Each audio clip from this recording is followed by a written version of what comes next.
Hi lovelies, welcome back. This week I want to talk about grief because I know that there are a lot of people grieving in these times. And sometimes the things that we grieve are specific, those specific losses of people, relationships, places, jobs, pets, and there's something kind of a tangible loss that's felt. And sometimes with grief, it's more of an intangible loss. Like we know that there's a feeling of grief and heartbreak, but we don't really know what it is we're grieving. And I've experienced in my life both types of grief, as I'm sure we all have. There's the kind of a sense that something has been lost and something needs to be kind of grieved and felt.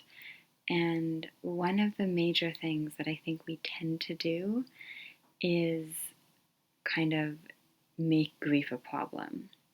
And I know not everybody does this, but I know that it's so easy because grief comes with such overwhelming feelings that we tend to think, I can't handle this. I don't want to handle this. I want it to go away. I'm not strong enough to feel this.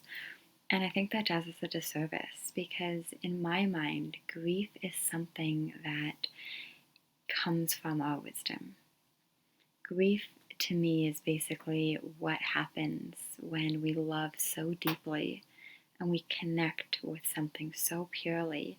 We feel such a oneness with something else, whether it is, like I said, a specific thing or even kind of an intangible sense of something, a sense of community, a sense of predictable future, a sense of safety and security. We can grieve the loss of all of these things. And often when we resist it and when we fight it and when we think that it's too much for us, we tend not to.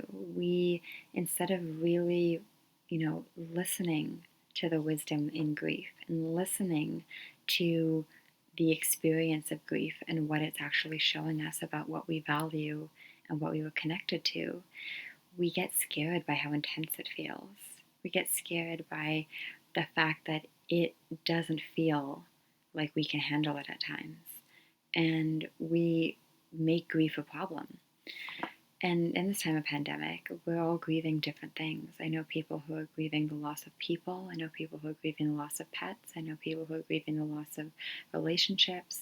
I know people who are grieving the loss of kind of certainty about the future or a sense of stability and knowing how things are going to play out. And to me, I think that we would be remiss if we didn't take this opportunity to see what we can learn from grief. Now, I don't mean see what we can learn by grief in the sense of, making it a job. I don't want us to be putting any more work on our plates. If anything, I want us to be taking a hell of a lot more work off our plates. But when we treat grief as a problem and as something that we need to kind of make go away so that we can get back to our regular life, we miss the fact that there are so many gifts and learnings in grief. And when I say learn about it, it's as simple as just opening ourselves up to the experience. That's it. We have two options when emotions hit us. We have resist and fight and manage and control, basically do something with it or try to do something with it. We're usually unsuccessful, but we have that kind of first kind of attack and defense approach.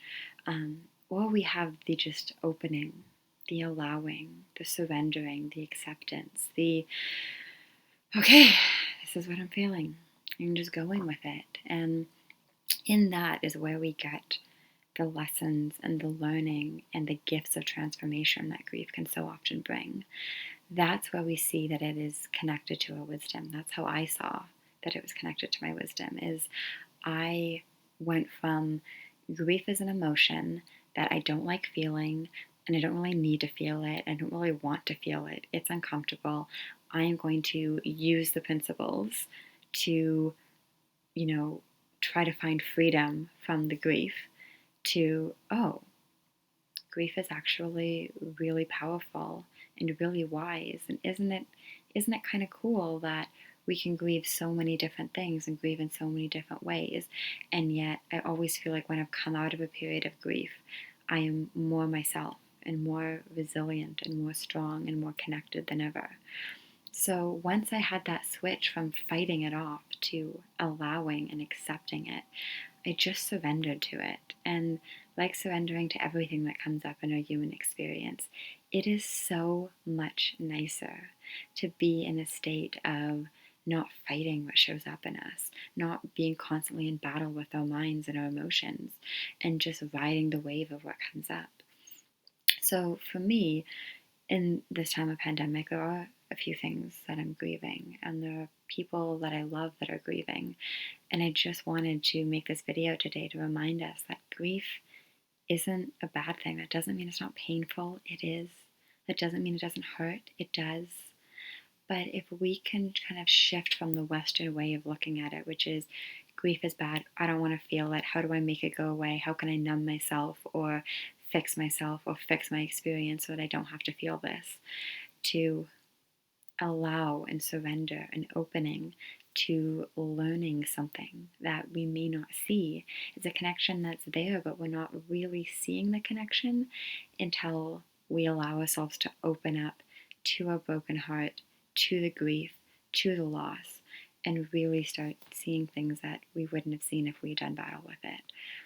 So that shift has been really instrumental for me in my life, and more I'm seeing that when I try to fight what I'm feeling, nothing good comes from it. In fact, I tend to go deeper into it and get more stuck and more, it seems like the walls close in and I have more to fight against. And when I'm allowing what is, I'm allowing what I grieve, what I feel lost for, what breaks my heart, that's when I fall deeper into connection with my wisdom. And I really see there are things here I value that I didn't notice I value until I grieved them. There are things that matter to me that I'm not having as priorities in my life. Why is that? And none of these are meant to get down on myself or beat myself up or, be in any sense, opposition. It's really just becoming a better best friend to myself than I was before. It's allowing my wisdom to open my eyes and open my ears and open my heart to things that I previously was closed off to. And that's a very different way of looking at grief than I used to, when it seemed like it was something that I'm not strong enough to feel, that I can't deal with, or that I have to find an escape for. So whether you're grieving something specific or something less specific, and even if grief isn't your thing lately in this pandemic, if it's anxiety, if it's depression, if it's a sense of hopelessness, whatever you're going through, please, please, please know that it's okay, it's human, it's normal, it's a lot safer than it feels. And there is a way that we can open up to it and say, what can I see about this? What can I learn from this? And really kind of go back to a place of openness and humility with anything that we experience in life. So hopefully you guys found this helpful. If there's anything that I can help you with, if there's any requests you want for videos, please leave those in the comments below. Questions, comments, I'm happy to have it all. Please subscribe if you haven't already. New videos every Friday, and I will be back with you next week. Sending you lots of love. Take care. Be well. Speak soon.